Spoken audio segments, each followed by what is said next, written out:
Mulakan majlis kita pada pagi ini dengan membaca kitab dan pahala yang kita bacakan nanti kita hadiahkan kepada Rasulullah sallallahu alaihi wasallam, ahli keluarganya, sahabat-sahabatnya, tabi'in, tabi'in, ulama-ulama mutaqaddimin, mutaakhirin, ulama zaman, khususnya kepada Tuan Guru Haji Abdullah bin Abdul Mutin Asy-Syafi'i yang telah mengarang kitab Tanbihul Ghafilin. Seterusnya kita hadiahkan Al-Fatihah kepada pejuang-pejuang agama Allah Subhanahu wa taala, para syuhada, terutamanya sahabat-sahabat kita yang berada di Palestin, di Mesir, di Syria, di Yaman, di Selatan Tai, di Rongga, di Marawi, di Malaysia. Seterusnya kita hadiahkan Al-Fatihah kepada para salihin, wali-wali Allah, para muttaqin, para syakirin. Seterusnya kepada kedua ibu bapa kita, guru-guru kita, kaum keluarga kita, kaum muslimin dan muslimat. Al-Fatihah. أعوذ بالله من الشيطان الرجيم. بسم الله الرحمن الرحيم.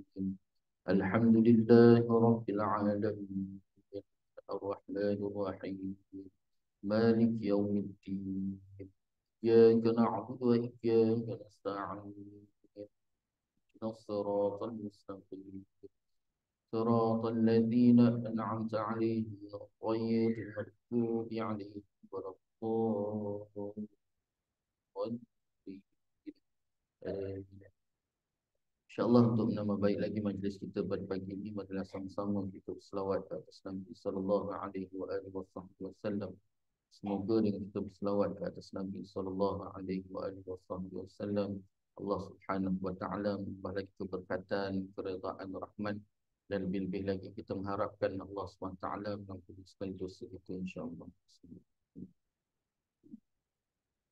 اللهم صل على سيدنا محمد النبي الأمي وعلى آله وصحبه وبارك وسلم. اللهم صل على سيدنا محمد النبي الأمي وعلى آله وصحبه وبارك وسلم. اللهم صل على سيدنا محمد النبي الأمي وعلى آله وصحبه وبارك وسلم. اللهم صل على سيدنا محمد النبي الأمي وعلى آله وصحبه وبارك وسلم. اللهم صل على سيدنا محمد النبي الأمي وعلى آله وصحبه وبارك وسلم. اللهم صل على سيدنا محمد النبي الأمي وعلى آله وصحبه وبارك وسلم. اللهم صل على سيدنا محمد النبي الأمي وعلى آله وصحبه وبارك وسلم. اللهم صل على سيدنا محمد النبي الأمي وعلى آله وصحبه وبارك وسلم. اللهم صل على سيدنا محمد النبي الأمي وعلى آله وصحبه وبارك وسلم. اللهم صل على سيدنا محمد النبي الأمي وعلى آله وصحبه وبارك وسلم.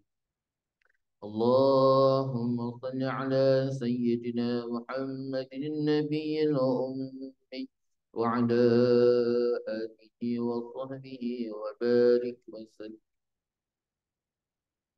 بسم الله الرحمن الرحيم. الحمد لله رب العالمين، وبه نستعين على أمور الدنيا والدين. الصلاة والسلام على سيد المرسلين خاتم النبيين محمد صلى الله عليه وآله وصحبه وسلم، وعلى آله وأصحابه وتابعا تابعا لهم بإحسان إلى يوم الدين. سبحانك لا علم لنا إلا ما علمتنا إنك أنت العليم الحكيم. رب اشرح لي صدري ويسر لي أمري واحلل عقدة من لساني يفقهوا قولي. رب زدنا علما وارزقنا فهما، اللهم يسر ولا تعسر، ربي تمم بالخير يا فتاح يا عليم افتح لنا فتوح العارفين ولا حول ولا قوة إلا بالله العلي العظيم ولا حول ولا قوة إلا بالله العلي العظيم ولا حول ولا قوة إلا بالله العلي العظيم أما بعد قال الله تعالى في القرآن العظيم أعوذ بالله من الشيطان الرجيم بسم الله الرحمن الرحيم ألم نشرح لك صدرك ووضعنا عنك وزرك الذي أنقض ظهرك ورفعنا لك ذكرك فإن مع العسر يسرا إن مع العسر يسرا فإذا فرغت فانصب وإلى ربك فارغب صدق الله العظيم.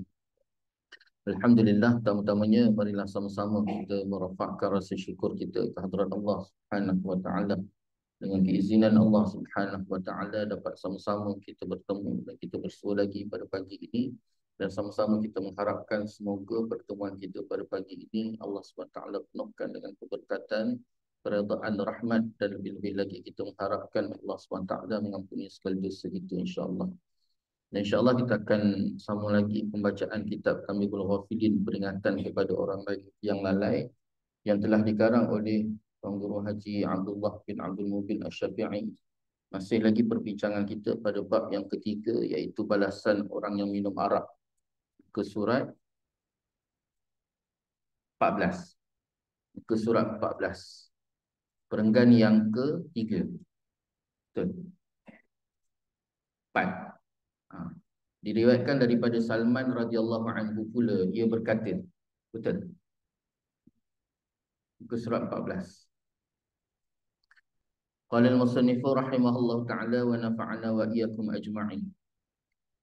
Diriwayatkan daripada Salman radhiyallahu anhu pula, ia berkata, aku mendengar daripada Rasulullah sallallahu alaihi wasallam telah bersabda, barang siapa meminum arak, tidak akan diterima oleh Allah SWT akan amalnya selama 7 hari. Maka dihilangkan oleh Allah SWT akan akalnya, dan tidak diterima daripadanya segala amal kebajikan selama 40 hari. Hadis ni diriwayatkan daripada Salman Al-Farisi daripada Rasulullah sallallahu alaihi wasallam. Rasulullah sebut, sesiapa yang meminum arak, dia minum arak ataupun minum sesuatu yang memabukkan, maka segala amalnya tidak diterima oleh Allah SWT selama 7 hari. Satu. Kemudian Allah Ta'ala akan hilangkan akal dia, dan tidak diterima daripadanya segala amal kebajikan selama 40 hari. Amal yang pertama tu dikatakan amal di situ, iaitu amal ibadah.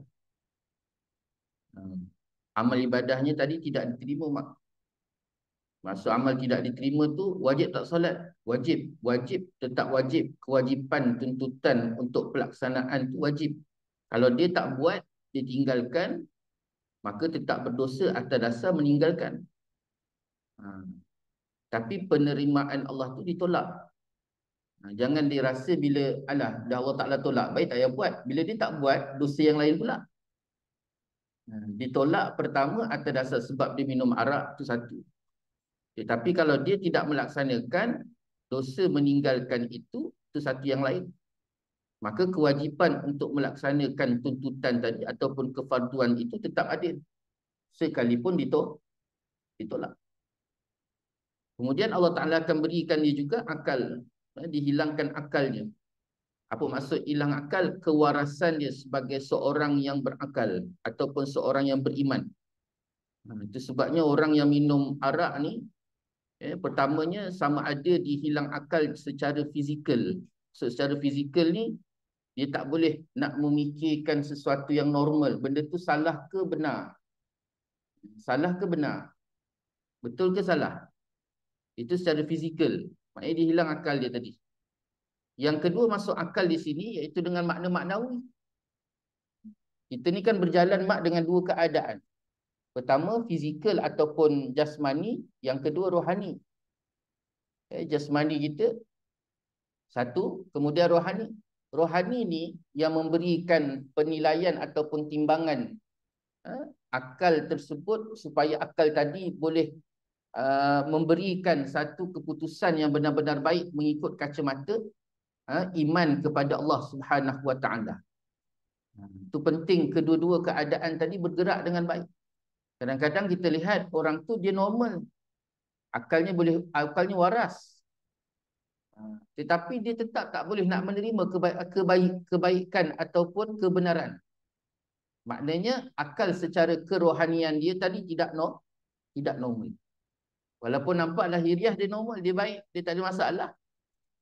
Tapi kalau katalah dia tak boleh nak menerima keburukan, dia tak boleh menerima kebenaran, maka akal kat situ, akal yang dikatakan tak normal di situ adalah akal secara rohani. Ini bahaya ni. Ini berlaku hari ni. Kita tengok, bukan sebab arak saja, macam-macam sebab. Sehingga hari ni orang dah tak nampak lagi, mana tak dapat nak beza mana kebenaran dan mana kemudaratan. Mana hak, mana batil. Itu dia. Mana hak, mana batil. Dia nampak sama je. Alah, tak tutup aurat je pun. Baik-baik mak. Itu contoh. Alah, tak tutup aurat je pun, kenapa nak bising-bising? Itu baik-baik. Itu maknanya akal secara kerohanian dia tadi tak normal. Dia melihat sesuatu tuntutan garis pandu daripada Allah SWT, satu benda yang remeh. Ini masalah. Ini sangat bahaya ni. Ini lebih bahaya. Kalau bahasa kita tu hilang sensitiviti. Akal yang tak normal tadi membuatkan hilangnya sensitiviti seseorang itu terhadap sesuatu yang dilarang oleh Allah SWT. Kita takut benda ni. Benda ni yang paling takut. Lebih baik kita jadi gila. Lebih baik jadi gila. Kerana kalau jadi gila betul mak, dia tak ada lagi mukallaf. Tidak ada dosa dan pahala. Daripada dia duduk dalam keadaan mukallaf, tetapi dia meremeh-remehkan larangan Allah ataupun suruhan Allah. Na'uzubillah. Dan juga tidak diterima daripada segala amal kebajikan selama 40 hari. So amal kebajikan ni umum. Dia ada mak ayah, dia jadi anak soleh. Tapi disebabkan minum arak, kebaikan yang dia buat pada mak ayah dia habis. Dia bersedekah. Macam-macam kebaikan-kebaikan yang dia buat. Cuma satu dia minum arak, habis semua kebaikan-kebaikan tadi. Semua ditolak oleh Allah SWT disebabkan arak tadi. Itu sebabnya berhati-hati. Jangan kita pandang remeh terhadap minum arak ni. Maka apabila ia mati dalam masa 40 hari itu dalam keadaan demikian. Kalau katalah dalam 40 hari ditolak amal tadi, lalu ketika itu Ibnu Mas'ud radhiyallahu anhu telah berkata, aku mendengar daripada Nabi sallallahu alaihi wasallam yang sabdanya, apabila mati orang yang minum arak seseorang daripada hamba Allah sebanyak 4 kali minum, ia akan diseksa oleh Allah SWT dengan beberapa jenis seksaan. Ditulis namanya, pertama ditulis namanya di neraka Sijin. Na'udzubillah min zalik. Dan tidak diterima daripadanya solat, puasa dan sedekahnya melainkan jika mereka bertaubat. Melainkan dia bertaubat. Kenapa 4 kali mak? Kenapa Nabi SAW mengaitkan 4 kali? 4 kali ni dah sampai kepada kali keempat orang tu minum. Maknanya memang dia minum dengan sengaja dan minum dalam keadaan apa panggil? Tahu tak? Bukan berlebihan, dia dah sampai ketagih. Ketagih. Dia hidup kita ni mak, kali pertama kita buat sesuatu benda yang Allah larang, dia akan masih lagi Allah Ta'ala tinggalkan rasa bersalah. Kali pertama kita buat sesuatu yang Allah Ta'ala larang tu, Allah masih tinggalkan lagi rasa bersalah. Tapi bila dia buat kali kedua pula, rasa bersalah tadi hilang. Dia buat kali ketiga, maknanya ketika tu memang dia dah duduk dekat dalam tu, dan sila hari bulan dia akan mempertahankan kesalahan tersebut. Tu bahaya kali ketiga, kali keempat. Contoh apa mak? Contoh isap rokok. Kalau buat contoh hisap rokok, mak pun bukan hisap rokok. Entah apa, mak? Rokok lah, rokok. Rokok mudah kan? Rokok. Rokok yang pertama dihisap tu, mak, ada rasa bersalah tak? Dihisap kali pertama, dia minta dia ambil daripada kawan dia, kemudian dihisap. Ada rasa bersalah tak, mak? Tak tahu kan? Itulah susah contoh tu. Apa contoh lain lah?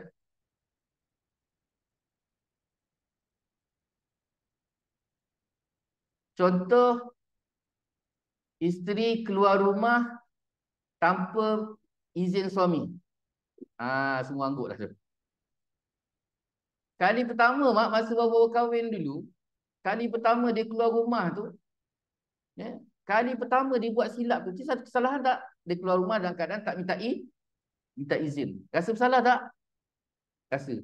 Esok dia buat lagi. Masih ada rasa bersalah tak? Kemudian kali ketiga dia buat lagi tanpa pengetahuan suami dia. Dia rasa bersalah tak? Lama-lama dah hilang rasa salah. Ha. Itu memang Allah Ta'ala letak sebagai naluri manusia tadi. Kali pertama bila dia buat dia salah, dia masih lagi ada tinggal rasa bersalah tadi. Kemudian dia buat kali kedua, maka hilang rasa bersalah tadi. Dan kali ketiga dia mula dah sebati dengan kesalahan tadi. Dan kali keempat terus dia akan mempertahankan kesalahan tersebut.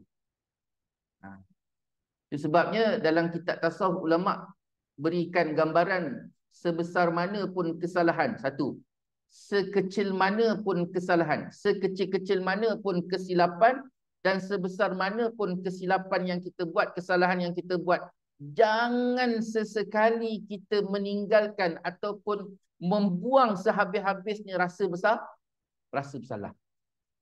Macam mana pun besar salah kita, macam mana kecil pun salah kita yang kita lakukan tadi, tinggalkan sebesar zarah rasa bersalah dalam diri kita.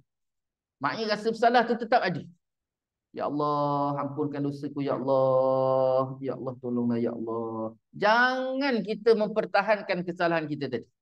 Alah, benda kecil je. Jangan, mak.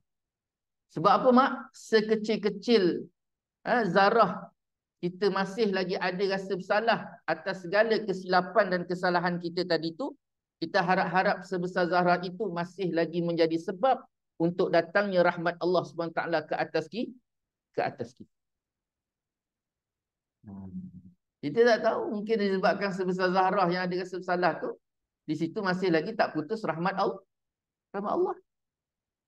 Begitu juga dalam kita melaksanakan kebaikan. Dalam kita melaksanakan kebaikan, ketaatan, puasa, zakat, haji, sedekah, apa semua amalan yang kita lakukan ni pula, mak, jangan pula ada sebesar zahrah rasa diri tu baik. Kenapa sebesar zahrah rasa diri tu baik? Di situ kecelakaan yang paling besar daripada Allah, kemurkaan besar daripada Allah ke atas kita, na'udzubillah. Ini dia. Kemudian, mak, pertamanya neraka Sijin. Ya. Nabi kata pertama sekali akan ditulis namanya di neraka Sijin. Na'udzubillah min zalik.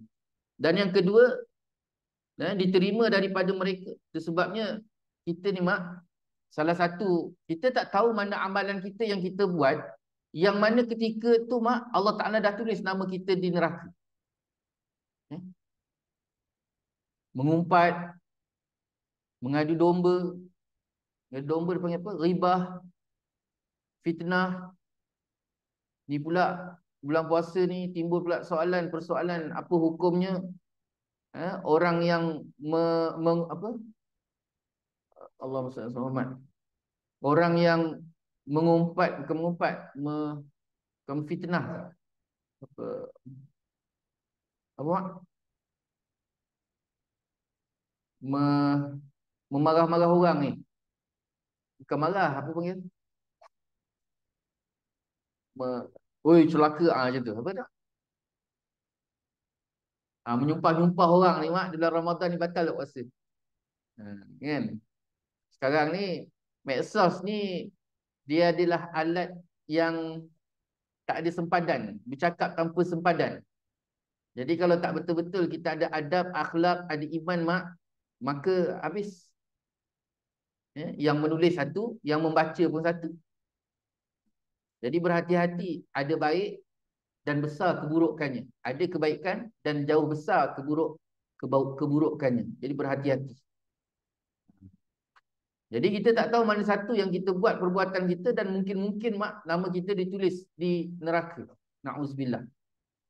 Jadi salah satu yang diajar oleh Nabi SAW iaitu istighfar ketika selepas solat. Kan lepas kita pergi salam tu kita dituntut supaya menyebut alhamdulillah allazi lam yattakhiz walada wa lam yakul lahu syarikun fil mulki wa lam yakul lahu waliyyun minadh dhulli wa kabbirhu takbira. Kemudian kita istighfar astaghfirullahal azim satu. Kemudian lepas istighfar tadi kan mak yang kita sebut Allahumma ajirna minan nar. Allahumma ajirna minan nar tu mak, Nabi SAW sebut kalau katalah kita menyebut istighfar dan diikuti dengan Allahumma ajirna minan nar tu dalam keadaan kita tidak meninggalkan duduk tahiyat akhir tadi. Duduk tahiyat akhir tu mak, maka Allah Ta'ala akan padam nama-nama kita yang tertulis di neraka. Itu janji Nabi. Itu sebabnya jangan mudah-mudah pergi Assalamualaikum warahmatullahi wabarakatuh, Assalamualaikum warahmatullahi wabarakatuh. Cepat je dia pusing. Oh, kan? Dia terus bersila. Relax duduk. Jangan. Jadi setidak-tidaknya mak duduk tahiyat akhir tu diteruskan sampailah kita baca Allahumma antas salam. Waktu kita baca Allahumma antas salam tu barulah kita tukar kedudukan kita tadi. Sebab apa? Nabi SAW sebut sendiri secara sahih. Rasulullah SAW sebut sesiapa yang baca istighfar Allahumma ajirna minan nar tadi diikuti dengan Allahumma ajirna minan nar setidak-tidaknya 7 kali, maka Allah Ta'ala akan menghapuskan namanya yang tertulis di neraka. Allahu Akbar. Tapi kadang-kadang benda-benda remeh ni, alah, ya. Kan? Orang tak percaya. Itu janji Nabi. Dan tidak diterima daripada mereka solat, puasa, sedekah, melainkan jika mereka bertaubat. Jadi semua amalan tadi ditolak. Maksud ditolak, tak perlu buat tak? Tak, wajib buat. Wajib solat. Kalau katalah masuk waktu solat, tetap dia wajib solat. Kalau dia tak solat, maka hukum ke atas dia tu jatuh hukum meninggalkan solat. Begitu juga puasa, masuk bulan Ramadan, siang dia puasa, malam dia minum arak. Macam mana mak? Orang puasa, buka puasa dengan minum arak.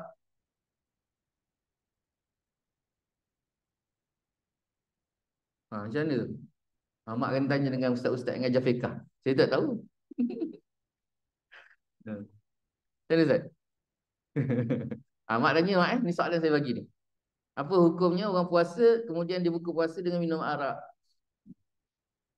Diriwayatkan daripada Rasulullah sallallahu alaihi wasallam. Ni saya tinggalkan soalan ni mak. Minggu depan kita jumpa. Diriwayatkan daripada Rasulullah sallallahu alaihi wasallam bahawa baginda sallallahu alaihi wasallam bersabda, telah dihalau oleh malaikat Zabaniyah orang yang minum arak ke neraka. Malaikat Zabaniyah ni dihalau orang minum arak ni ke neraka. Apabila hampir dengan neraka, ia dibukakan dan dihumbankan mereka itu ke bawah neraka serta diseksa dengan tongkat besi selama-lamanya. Ni yang dikatakan tadi, masuk ke neraka Sijin tadi. Mereka dicampak ke Sijin mak. Siapa yang campak mereka? Iaitu Zabaniyah. Zabaniyah ni tolak mereka tadi. Dibuka pintu neraka dan dihumbankan mereka ke dalam neraka tadi, lalu diseksa dengan tongkat besi selama-lamanya. Besi ni pula bukan besi biasa-biasa ni, besi panas ni mak. Sifat neraka ni apa sekalipun bersifat panas dan dia bersifat api. Kalau sebut neraka, maka segala kelengkapan yang berada dalam neraka itu bersifat api.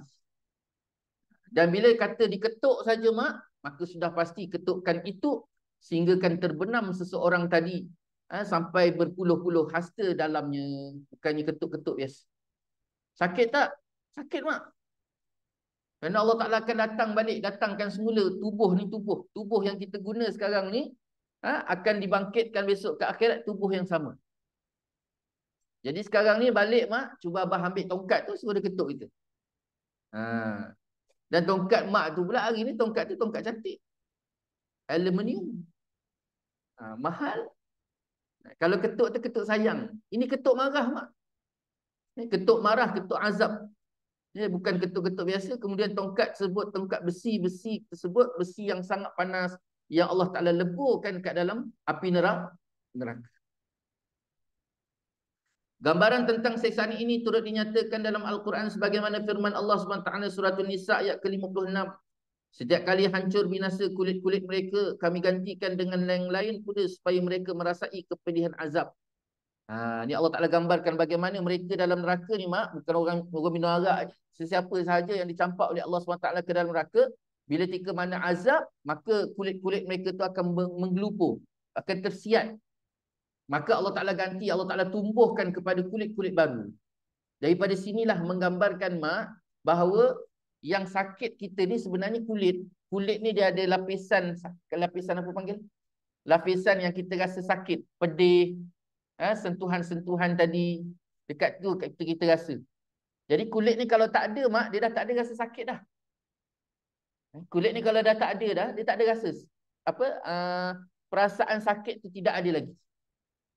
Itu sebabnya bila sakit saja, tersiat saja kulit tadi, Allah akan tumbuhkan semula supaya seseorang itu terus dia merasai sakit.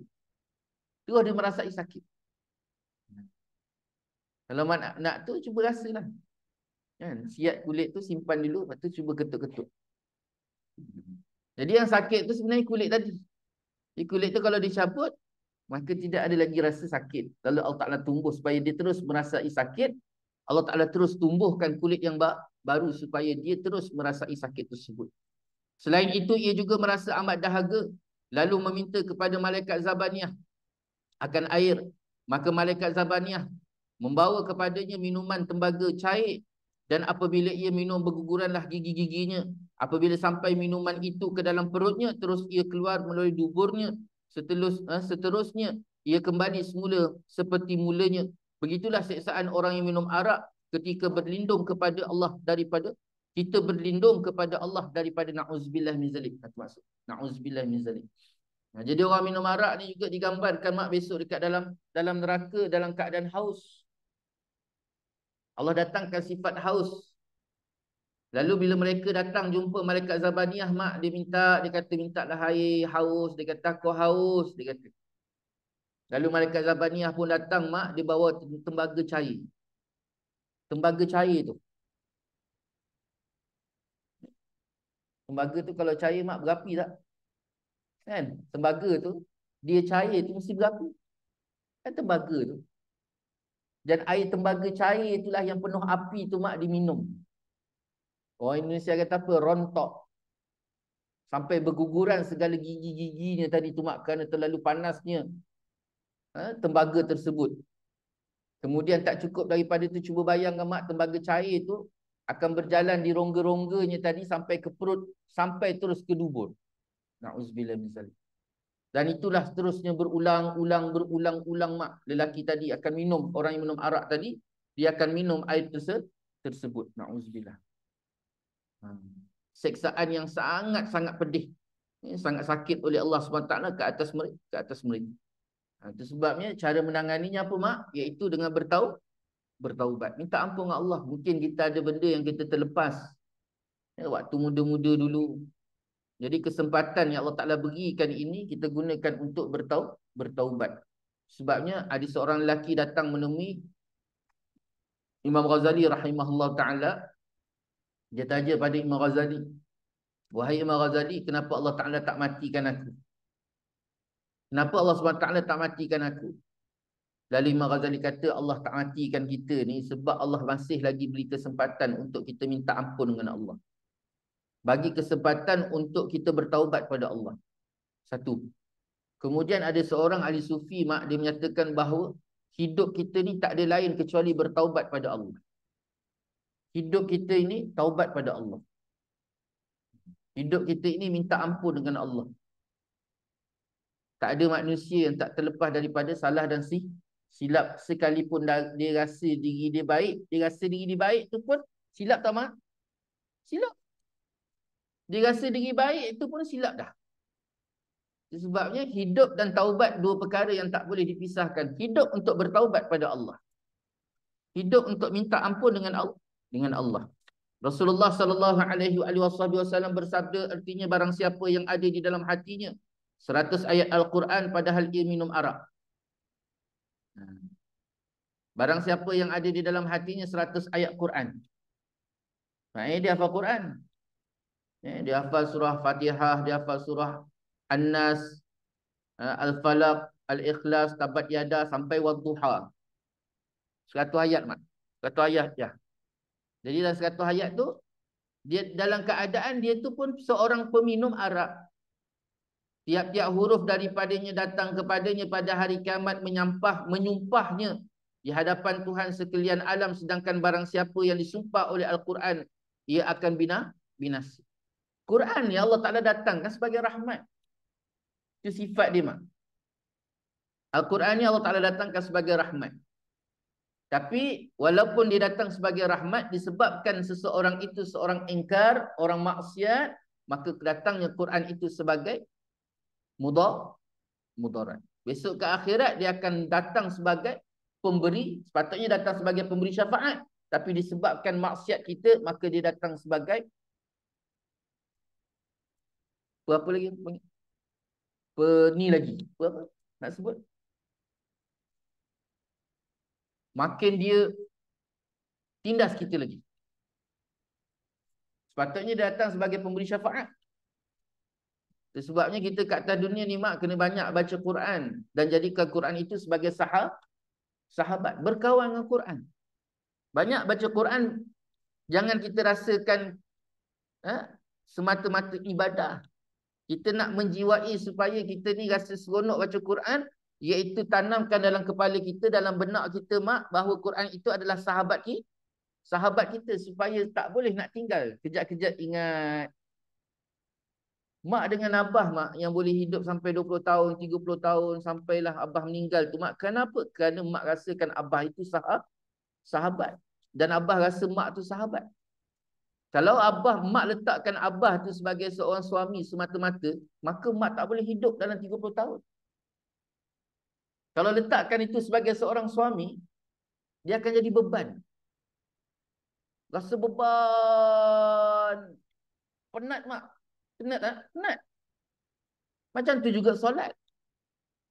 Solat ni kalau mak letakkan dia sebagai satu tanggungjawab, mak letakkan solat ini sebagai satu ibadah yang tak boleh nak tinggalkan, jadi dia akan jadi satu benda beban dan dia akan timbul sifat keterpaksaan. Sebabnya hidup kita ni apa sekalipun perintah Allah SWT, Allah ajar kita supaya kita tu berkawan dan bersahabat. Supaya bila kata bersahabat, kita dengan dia rasa berlapang dada dan rasa seronok. Macam tu juga anak-anak. Mak kalau rasa anak tu sebagai anak, maka dia akan jadi beban. Tapi tugasan dan tanggungjawab itu sebagai sahabat, maka mak rasa seronok. Sebabnya semua dia balik pada persepsi akal kita ni. Kita yang jadi beban ni sebab kita letakkan benda tu sebagai status tanggungjawab. Akhirnya dia buat tak buat, dia buat. Tapi dia buat rasa berat. Sebab bila sebut je tanggungjawab, dia beban. Gitu juga ibadah-ibadah apa sekalipun. Nabi kata apa sini? Begitu juga Al-Quran tadi. Al-Quran tadi kita jadikan sahabat supaya dia ringan. Dan kita harapkan besok, mak, dialah hayat kamu nanti. Besok dalam kubur, mak, tidak ada satu benda ataupun amalan ibadah yang boleh menemani kita dalam kubur. Malaikat Zabaniyah, malaikat Munkar dan Nakir, mak, lepas dia bagi soalan tadi, segala amal datang menemui, nak minta menemani kita. Solat datang, malaikat kata balik, dia kata balik. Puasa datang, balik. Sedekah kita datang, dia suruh balik. Yang tinggal ketika tu, mak, yang boleh dibenarkan hanya Al-Quran. Al-Quran datang, ni sahabat aku ni, ketika kat dunia dia baca aku, dia suka dengan aku, dia cium aku. Sebabnya Quran ni, mak, kalau boleh jangan banyak-banyak. Satu Quran, satu teman untuk kita sampai kita mati. Jangan hari ni Quran lain, datang masuk surau dia pegang Quran tu, esok lepas datang pegang Quran sana, datang ni Quran sini. Beli satu Quran, duduk, itu kita pikul pergi mana-mana, mak. Macam mana mak pikul abah, abah pikul mak, itulah dia. Inilah suami aku, buruk ke, tak handsome ke, cantik ke, hodoh ke, apa ke, inilah suamiku, inilah isteriku. Inilah sahabat aku, Quran tadi. Pegang, mak, jadikan dia sahabat. Tiap-tiap hari cium. Kenapa kita cium? Kita cium tu bukan apa? Supaya kita rasa sayang sahabat, ya Allah. Ini kalam Allah, ya Allah. Kita nak cium Allah tak dapat. Cium kalam dia, Allah Ta'ala datang dengan kalam dia. Cium. Ya Allah, ni sahabat aku. Ya Allah, letak-letak kasih sayang. Ini baca, baca. Saya beli Quran ni dekat RM300. Ni paling terbaik dia punya penulisan. Dia punya print. Lepas tu dia letak kat almari, mak. 30 tahun akan datang pun dia tak tahu. Dia beli Quran RM300. Jangan. Jadi Quran datang sebagai kemurkaan. Jadi orang yang hafal Quran ataupun yang baca Quran, orang yang ni tu ada Quran dalam dada dia, mak, ayah, lalu dia minum arak, maka Quran besok ke akhirat akan datang sebagai kemurkaan ataupun kemudaratan ke atas, kerosakan untuk di. Na'udzubillah min zalik. Ni bukannya minum arak je, mak, semua ibadah. Itu sebab berhati-hati. Utsman bin Affan radhiyallahu anhu telah berkata, jauhkanlah olehmu daripada arak, sesungguhnya terdapat pada umat Nabi dahulu, umat Nabi-Nabi yang terdahulu, seorang lelaki yang terlalu kuat beribadah kepada Allah SWT. Maka seorang perempuan yang amat jahat perangainya telah datang kepadanya dengan berkata, aku datang memanggilmu kerana aku dijadikan untukmu. Lalu datanglah lelaki itu bersama perempuan itu, dan kedua-duanya pun masuk ke dalam rumah. Kemudian pintu rumah ditutup dan dibawa kepada lelaki itu seorang hamba lelaki dan satu bekas arak. Perempuan itu berkata lagi, aku memanggilmu untuk mengajakmu berzina denganku, ataupun membunuh hamba ini, ataupun engkau minum arak ini. Selagi engkau tidak lakukan salah satu daripada 3 perkara ini, sudah tentu aku tidak bukakan pintu ini. Maka berfikirlah lelaki tadi, jika aku membunuh hamba adalah terlalu besar dosanya, dan apabila fikirkan zina itu terlalu besar, akhirnya dia mengambil bekas arak, lalu minumnya. Setelah habis diminumnya menjadi mabuk dan telah membunuh hamba itu, kemudian berzina pula dengan perempuan itu dalam keadaan mabuknya. Oleh itu, jauhkanlah olehmu daripada arak, kerana sesungguhnya segala jenis kejahatan tidak akan berhimpun sekali bersama dengan iman. Na'udzubillah min zalik. Ni Nabi kata, arak ni pintu bagi segala kejahatan. Ni cerita daripada Sayyidina Utsman radhiyallahu anhu. Sayyidina Utsman cerita, mak, ada kisah umat-umat terdahulu. Biasanya kisah ni kisah Bani Israel, dipanggil kisah Israiliyat. Kisah umat-umat terdahulu ni, mak, pernah satu hari seorang ahli ibadah, dia duduk ibadah dalam satu rumah. Tiba-tiba didatangi oleh seorang perempuan yang jahat. Maksud perempuan jahat ni, mak, dia datang tu memang niat dia nak rosakkan lelaki tadi, ahli ibadah tersebut. Lalu dia masuk ke dalam rumah tadi, rumah ahli ibadah tadi, dalam keadaan ahli ibadah tu tengah sedang beribadah, dikunci pintu. Bila dikunci pintu tadi, kemudian dipanggil hamba je dan disediakan arak. Dan perempuan tu dia kata, aku tak akan benarkan kau keluar daripada rumah ni kecuali kau memilih salah satu daripada 3 benda ni. Sama ada kau berzina dengan aku, atau kau bunuh hamba tadi, ataupun kau minum arak. Selagi kau tak buat salah satu, maka akan selagi itulah aku akan pastikan kau tak akan keluar daripada rumah ni. Jadi ahli abid tadi, ahli ibadah tadi, mak, dia pun fikir kalau dia berzina dosa besar. Kalau katalah dia membunuh pun berdosa besar. Arak ni dosa besar, tapi hanya sekadar dosa di antara dia dengan Allah, pasti Allah tak ampunkan. Jadi dia minum. Dia ambil keputusan dia minum arak. Bila dia minum arak ni, mak, hilang akal dia. Bila hilang akal dia tadi, mak, lalu dia nampak perempuan tadi, dia berzina dengan perempuan tersebut. Lalu dia nampak hamba tadi, nampak dia berzina dengan perempuan tadi, dia bunuh pula hamba. Jadi samalah kisahnya, mak, seperti kisah seorang ahli abid. Lebih kurang cerita macam ni juga. Ada seorang abid ni, mak, ni cerita Israiliyat juga. Banyak kisah ni. Diceritakan bahawa satu hari dia beribadah pada Allah. Dia ni dah ada anak murid 60,000 orang. Dan 60,000 orang ni dah sampai tahap, mak, boleh terbang. Hebat tak, mak? Hebat. Sangat hebat. Tapi isu dia, mak, kerana dia dah terlalu hebat sangat beribadah, sampai satu tahap hilang kemanisan dia dalam melaksanakan ibadah. Kita hidup atas dunia ni, mak, dia ada satu naluri ataupun sifat kemanusiaan, ataupun dipanggil sebagai sunnah alam. Sunnah alam ni sampai satu tahap, apa sekalipun yang kita ambil, yang kita buat, yang kita rasa, dia akan sampai satu tahap dia rasa panggil apa? Tak ada apa-apa. Hambar. Biasa. Biasa. Tawar. Kali pertama mak ingat lagi tak? Kali pertama mak pergi umrah. Kali pertama mak pergi umrah apa mak rasa? Mak tengok Kaabah. Mak turun je Jeddah tu. Kan pijak je tanah Jeddah tu kan menitik air mata. Naik roh dia. Ya Allah. Sampai juga ke Mekah. Masya Allah. Lagi pula pergi je kat hotel kan. Asyik tanya, Ustaz bila nak pergi tengok Kaabah Ustaz? Ustaz bila nak pergi tengok Kaabah? Sekali mak. Sampai bila tengok je Kaabah. Apa rasa mak? Kepala lutut tu goyang. Macam nak jatuh. Allahu Akbar ni ke Kaabah. Ya Allah. Kali pertama. Kali pertama. Betul ya? Kali pertama ya? Kali kedua? Ada lagi tak sebab keterujaan tu? Masih A. Kali ketiga? Kali keempat? Awak nak pergi dulu apa? Awak pergilah. Tak apa, awak pergi dulu. Lagi pula yang jenis pergi umrah tiap-tiap tahun.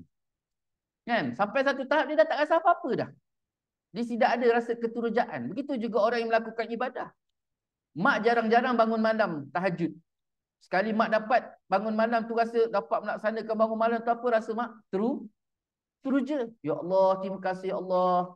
Tapi dah disebabkan asyik tiap-tiap malam tak ada hal lah. Pukul 2 je.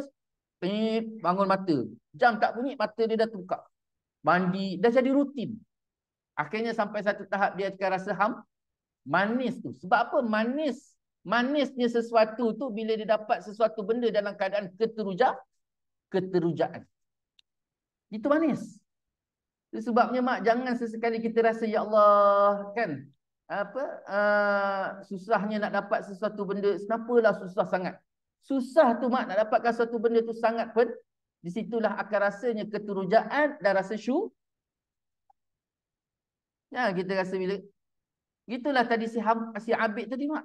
Si Abid tu sampai satu tahap hebatnya ibadah dia tu dia hambar. Dia dah tak rasa apa-apa dah. Jadi akhirnya dia rasa bingung, ya Allah, macam mana aku nak dapatkan rasa manis dalam melaksanakan ibadah pada Allah SWT. Syaitan ni datang mak. Bila dia tengok Abid tadi dalam keadaan tu, syaitan tadi datang dengan gambaran seorang lelaki, menyerupai seorang lelaki. Dia datang jumpa Abid tadi, wahai Abid, apa masalah? Kerut je muka. Lalu Abid tadi kata, aku ni sebenarnya dia kata masalah aku rasa hambar dalam melakukan ibadah. Dah sampai satu tahap aku tak rasa apa-apa dah. Tak ada rasa manis, tak ada rasa. Jadi dia kata, boleh tak aku bagi cadangan pada engkau? Boleh. Kau cadangkan apa? Cuba kau buat dosa. Cuba kau buat dosa, dia kata. Kalau kau buat dosa lalu kau bertaubat pada Allah, maka di situ akan kembali. Betul tak mak? Betul. Kita kalau buat dosa mak, ketika tu dia akan balik semula. Keterujaan. Jangan, tapi lepas ni mak jangan buat dosa. Jangan. Cuma mengingati balik dosa-dosa yang telah. Jangan dosa pula. Ajar kat mana ajar? Minta maaf Ustaz Rodni, saya ambil cuti seminggu. Ke mana? Ke Genting Highland. Buat apa? Main judi. Jangan mak. Jangan cari pasal. Mati tengah buat dosa. Jadi akhirnya Abid tadi kata, apa cadangan? Betul juga awak cakap, dia kata. Jadi apa cadangan? Dia kata, saya cadangkan awak berzina. Tak boleh, dia kata, zina ni dosa besar. Ni sangkut pula dengan orang pula, dia kata kan. Kalau macam tu awak bunuh. Bunuh lagi tak boleh, dia kata. Kalau macam tu sekecil-kecil dosa dan sekecil-kecil dosa dan hanya dosa di antara awak dengan Allah. Apa dia? Minum arak. Jadi bila masuk akal betul juga dia kata, tak apalah minum, dia minum. Minum mak. Abid tadi minum saja minum arak tadi mak, hilang akal dia nak jadi cerita lalu depan dia seorang wanita. Bila nampak perempuan tadi mak, dia terus tangkap perempuan tadi, dia zina dengan perempuan. Lepas waktu dia tengah berzina dengan perempuan tadi mak, tiba-tiba lalu seorang budak nampak dia tengah berzina dengan perempuan tadi. Dan dia perasan budak tadi mak, dia kejar budak tu, dia bunuh budak tu. Waktu dia bunuh budak tadi tu mak, rupa-rupanya orang kampung nampak, orang kampung tu bising tangkap dia mak. Bila tangkap saja dia diikatkan satu batang pokok mak, waktu tu dia orang nak bunuh dia. Datang syaitan tadi lagi, wahai lelaki, dia kata, bagaimana? Sekarang ni aku minta tolong kau, dia kata, tolong lepaskan aku. Abid tadi minta tolong syaitan tadi supaya lepas. Kau tolonglah aku, dia kata. Lalu ketika tu syaitan kata, aku boleh tolong kau, tak ada masalah. Tapi dengan satu syarat. Apa saja? Kau mesti sembah aku. Kau mesti sujud pada aku akan lepaskan. Akhirnya mak, kerana terlalu tak ada pilihan nak lepaskan diri, si Abid tadi pun bersetuju. Macam mana aku nak sujud pada engkau sedangkan aku dalam keadaan terikat? Hanya cukup sekadar engkau menjatuhkan kelopak mata engkau dengan niat kau sujud pada aku. Jatuhkan kelopak mata engkau dengan niat kau sujud pada aku. Lalu Abid tadi dia jatuhkan kelopak mata dengan sujud pada Allah, pada syaitan tadi mak. Allah perintahkan kepada malaikat maut supaya cabut nyawa dia. Dia mati dalam keadaan mensyirikkan Allah Subhanahu Wa Taala. Jadi berhati-hati mak. Berhati-hati. Syaitan ni sebagai seorang yang ikhlas, dia datang dengan cara ikhlas. Sebagai seorang ahli ibadah, dia datang dengan cara orang ibadah. Jadi dia bukannya jenis mak duduk dekat sini, dia nak suruh mak ataupun abah pergi karaoke atau dangdut, dah tak ada dah. Dia rosakkan mak dengan cara duduk kat sini. Dan syaitan nak merosakkan mak yang dengan abah yang duduk kat sini jauh lebih ditakuti cara kerosakan yang berada di sini dengan cara yang digunakan oleh syaitan untuk merosakkan orang yang berada di lembah maksiat. Sebab apa? Sebab kat sini mak nampak mak duduk dalam ketaatan, mak nampak duduk dalam ibadah. Tapi hakikat sebenar hati kita tadi tu dalam kerosakan. Itu sebabnya Allah nak rosakkan seseorang itu cukup dengan hanya dicampakkan ujub saja. Dicampakkan ujub tu saja, dia rasa diri dia baik, maka ketika tu sudah cukup menjadi sebab bila seseorang itu mati, Allah Ta'ala campakkan dia ke dalam neraka. Na'udzubillah. Itu dia. Jadi kita jauhkan diri kita daripada perbuatan dosa, iaitu arak. Perkara yang keempat, balasan perbuatan zina. Zina ni apa mak? Zina ni bila sebut je zina ada dua. Pertama, zina haisi. Zina haisi ni zina yang betul-betul nampak, iaitu memasukkan hasyafah lelaki ke dalam kemaluan perempuan dalam keadaan tidak ada hubungan nikah yang sah. Itu yang dikatakan zina. Itu zina haisi. Memasukkan hasyafah kemaluan lelaki ke dalam kemaluan perempuan dalam keadaan tidak ada hubungan nikah yang sah. Itu zina. Ada juga dipanggil zina, iaitu zina maknawi. Zina maknawi ni macam mana mak? Zina maknawi ni contohnya mata dia tengok orang perempuan. Itu zina. Zina juga. Telinga dia tak mendengar sesuatu benda yang baik, dengar benda yang lalai. Maknanya telinganya berzina. Kemudian hati dia lalai, ingat benda lain. Itu juga dikatakan zina. Tetapi zina tersebut tidak termasuk dalam bab zina yang kita nak bincang ni.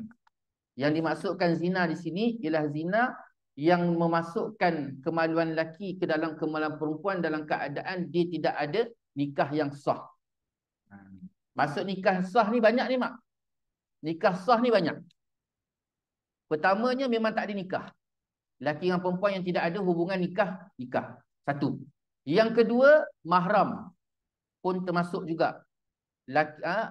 Ayah dengan anak, anak dengan mak, cucu dengan nenek, tok dengan cucu, itu semua tu termasuk. Dua. Yang ketiga mak, iaitu nikah tetapi nikah yang tidak sah. Dia nikah tapi nikah tidak sah. Nikah tidak sah ni ada dua. Pertamanya, nikah yang tidak sah disebabkan wali. Wali yang bukan wali satu. Wali yang bukan wali satu. Apa maksud wali bukan wali? Contohnya, mak ayah dia dulu berzina. Na'udzubillah.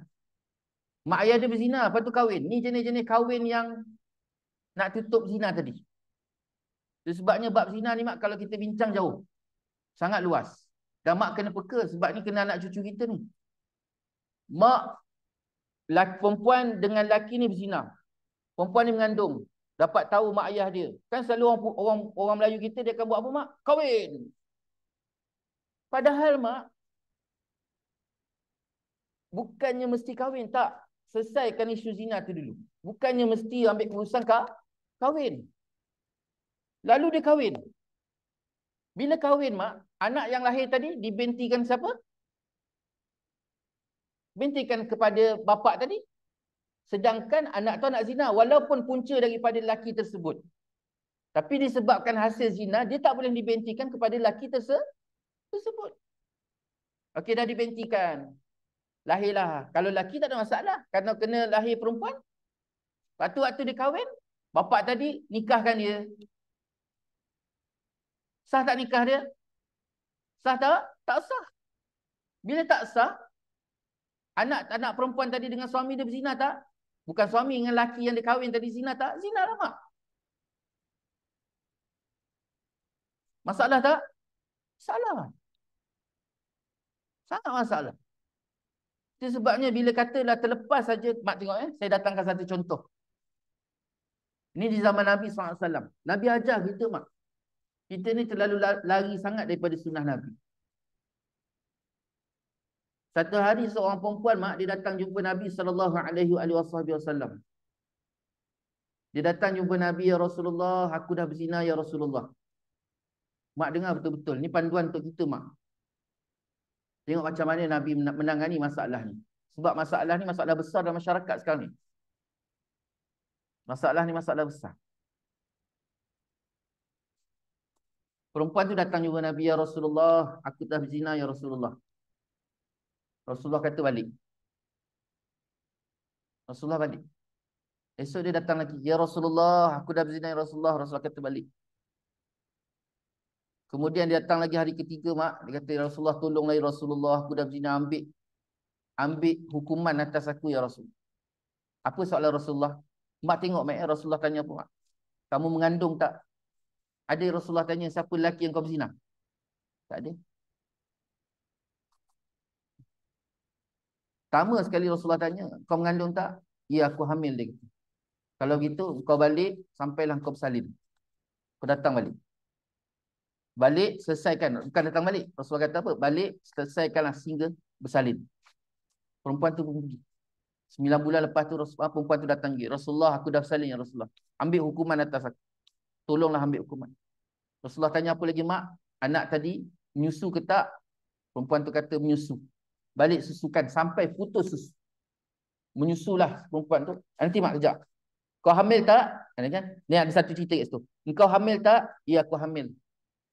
Kalau macam tu dia kata, soalan pertama Rasulullah kata, panggil waris kamu.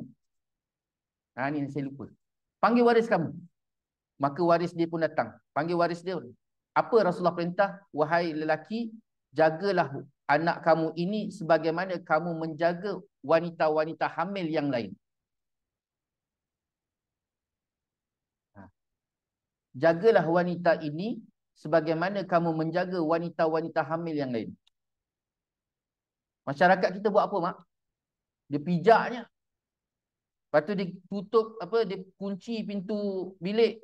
Tak nak malu. Lalu lelaki tadi pun bawa, waris tadi pun ambil perempuan tadi balik jaga. 9 bulan lepas tu perempuan tadi datang lagi. Ya Rasulullah, tolong ya Rasulullah ambil. Tu yang Rasulullah tanya, ada apa, anak kamu nyusu tak? Nyusu. Balik susukan anak. Sampai putus. Lepas 2 tahun lepas tu, mak, datang lagi. Maknanya berapa tahun dah? 3 tahun. Datang lagi. Datang lagi, ya Rasulullah, aku dah putus susu dengan anakku. Lepas tu akhirnya barulah Rasulullah ambil tindakan. Rejam sampai mati. Kerana perempuan ni perempuan yang dah berkahwin. Lalu direjam, mak. Rejam sampai mati. Bila selesai rejam sampai mati, bila dah direjam sampai mati, mak, lalu pengurusan jenazah tadi. Waktu pengurusan jenazah tadi, Rasulullah dah nampak sahabat-sahabat Nabi ni, dia orang mula mencebik. Dia mencebik. Yelah, dia perempuan berzina kan. Jadi pengurusan jenazah tadi, Rasulullah perasan muka sahabat tu mencebik. Sampailah ke muncaknya, mak, bila tika mana Rasulullah nak sembahyangkan jenazah tadi. Waktu Rasulullah nak sembahyangkan jenazah tu, Sayyidina Umar ni kan jadi orang backing. Ya Rasulullah, kenapa masih lagi kau nak mengimamkan solat ke atas jenazah wanita berzina ni? Kenapa masih lagi kau nak imam? Sebab ni wanita berzina. Apa kata Rasulullah, mak? Cuba dengar betul-betul Rasulullah. Rasulullah kata sesungguhnya taubat wanita ini jauh lebih baik daripada 40 ahli Madinah yang bertaubat pada Allah. Sesungguhnya taubat wanita ini jauh lebih baik daripada 40 orang yang bertaubat ahli Madinah yang bertaubat pada Allah. Maknanya jauh lebih baik. Itu sebabnya mak, kalau kita jumpa sesiapa pun berzina mak, jangan cebik-cebik mak. Kita tak tahu. Kita tak tahu nasib dia dan kita tak tahu nasib kita. Mungkin dengan kesilapan dan maksiat yang dia buat tadi mak, bila dia bertaubat jauh dia dekatkan diri dia dengan Allah dibandingkan kita yang mungkin nampak ahli taat. Terdiam semua sahabat. Terdiam semua sahabat-sahabat. Itu sebabnya ini Rasulullah ajar kita mak. Bukan membenarkan perbuatan dia, tapi bukannya menyangkal sehinggakan melanggar apa yang sepatut dilaksanakan. Itu sebab baru-baru ni tahun lepas mak, ada seorang abang datang jumpa saya. Ustaz, dia kata 3 orang abang dia. Mula-mula kakak budak yang berzina ni. Dia telefon saya, Ustaz, dia kata saya nak jumpa Ustaz boleh tak? Saya kata bolehlah. Kakak dia pun datang jumpa, Ustaz, adik saya dah berzina, dia kata. Nak buat macam mana Ustaz? Dia kata, lepas tu saya kata gini, abang-abang dah tahu, mak dah tahu, mak tak boleh tahu sebab mak ada heart attack. Okey gini, panggil semua abang, panggil semua waris. Saya nak jumpa. Panggil. Oh, masa tu adik tu tak ada. Saya nak jumpa waris dia. Semua waris datang. Adik-beradik. Buka cerita saya kata. Oh, abang dia dah macam ni mak semua.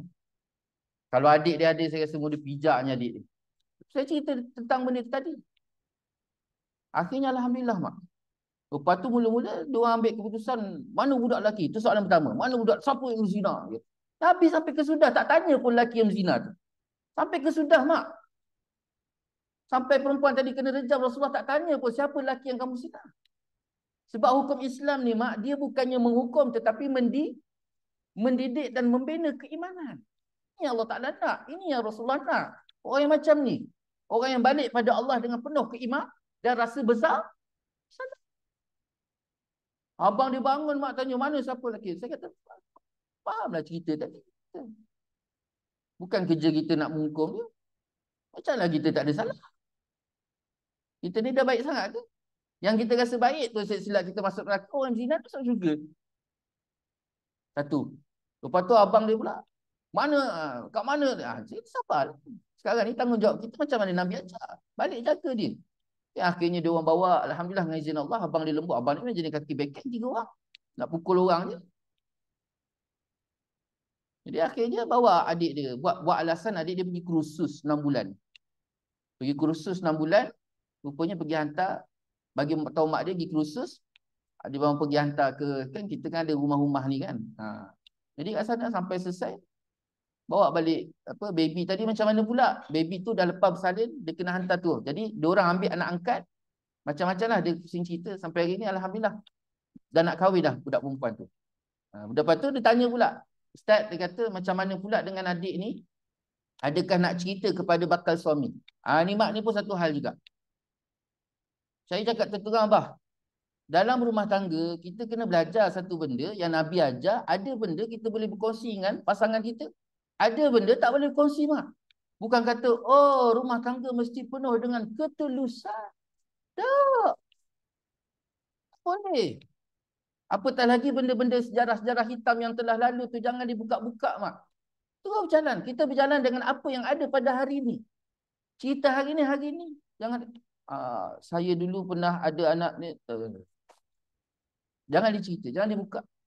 Allah Ta'ala dah tutup. Jangan sibuk cerita. Ketulusan dalam rumah tangga itu bukan semua perkara. Bukan semua perkara. Ada benda yang kita boleh berkongsi dengan pasangan kita. Ada perkara mak kena sorok, simpan dan ni jangan. Awak tahu tak, saya sukalah dekat. Saya ada seorang sahabat, dia datang jumpa saya.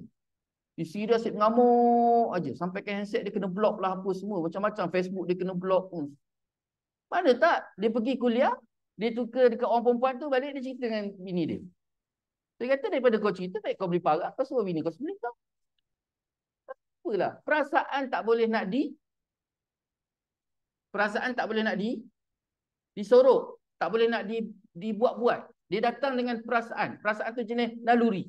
Tapi bukan bermakna semua nak cerita dengan isteri. Bukan isteri semua nak cerita dengan suami.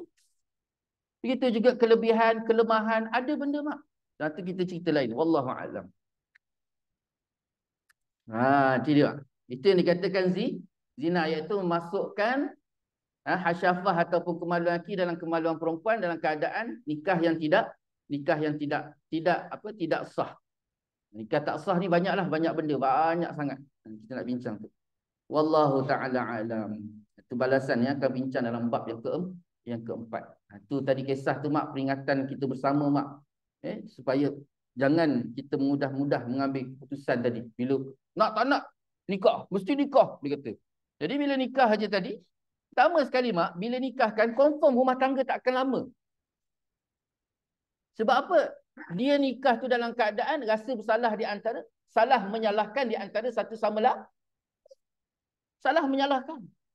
Kita nikah ni mak, tak boleh kita masuk dalam jinjang pelamin tu, dalam jinjang rumah tangga tadi dalam keadaan kita ada rasa tak puas hati, tak boleh. Macam mana kita sembahyang kena berlapang dada dengan imam, begitu juga dalam rumah tangga, si isteri kena berlapang dada dengan suami, suami kena belajar berlapang dada. Rasa tak puas hati tu ada tak? Ada. Tapi sampai satu tahap, kita kena belajar berlapang dada untuk pastikan bahtera tadi terus berjalan dengan baik. Itu sebabnya orang berzina mak, kalau dikahwin, suruh kahwin, takkan lama rumah tangga dia. Kecuali suami tadi bertaubat pada Allah dan memang nak mencari kebaikan, dan isteri tadi bertaubat pada Allah dan nak mencari kebaikan, insya-Allah rumah tangga dia sama.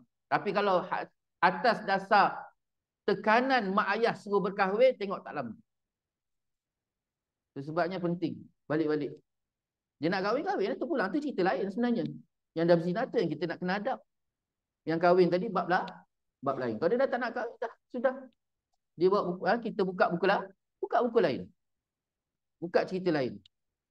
Yang benda yang sedang berlaku ni dihadap dengan baik sebagaimana yang telah diajar oleh Nabi sallallahu alaihi wasallam. Wallahu taala alam. Jadi itulah sikit sebanyak yang dapat kita kongsi bersama pada pagi ini. Banyak-banyak kita berdoa kepada Allah Subhanahu taala supaya Allah Taala berikan kita kefahaman yang baik, diberikan kita kekuatan, kelapangan jalan untuk senantiasa kita duduk dalam ketaatan dan pengabdian kepada Allah Subhanahu taala. Yang baik itu daripada Allah, yang tidak baik itu milik kelemahan saya sendiri. Saya mohon maaf di atas segala salah kata, salah bicara. Mohon maaf di atas segala-galanya. Insya-Allah kita majlis dengan tasbih kafarah dan subhanakallahumma bihamdika asyhadu an la ilaha illa anta astaghfiruka wa atubu ilaik. Bismillahirrahmanirrahim. Wal 'asri innal insana lafi khusr illa alladziina aamanu wa 'amilus shalihaat wa tawassaw bil haqq wa tawassaw bis sabr. A'udzu billahi minasyaitonir rajim. Bismillahirrahmanirrahim. Alhamdulillahirabbil alamin. Wassallallahu ala sayyidina Muhammad wa ala alihi wa sahbihi wa baraka wa sallam. Allahumma rabbana zalamna anfusana wa illam taghfir lana wa tarhamna lanakunanna minal khasirin. Allahumma ighfir lana dhunubana wa liwalidina warhamhum kama rabbawna shighara wal jami'al muslimin wal muslimat wal mu'minin wal mu'minat al ahya'i minhum wal amwat bi rahmatika ya arhamar rahimin. Allahumma rabbana hab lana min azwajina wa dhurriyyatina qurrata a'yun waj'alna lil muttaqina imama. Rabbana la tuzigh qulubana ba'da idh hadaytana wa hab lana min ladunka rahmah innaka antal wahhab. Rabbana atina fid dunya hasanah wa fil akhirati hasanah wa qina adzaban nar. Wassallallahu ala sayyidina Muhammad wa ala alihi wa sahbihi wa baraka wa sallam. Walhamdulillahi rabbil alamin. Taqabbalallahu minkum. Wabillahi taufiq wal hidayah. Wassalamualaikum warahmatullahi taala wabarakatuh.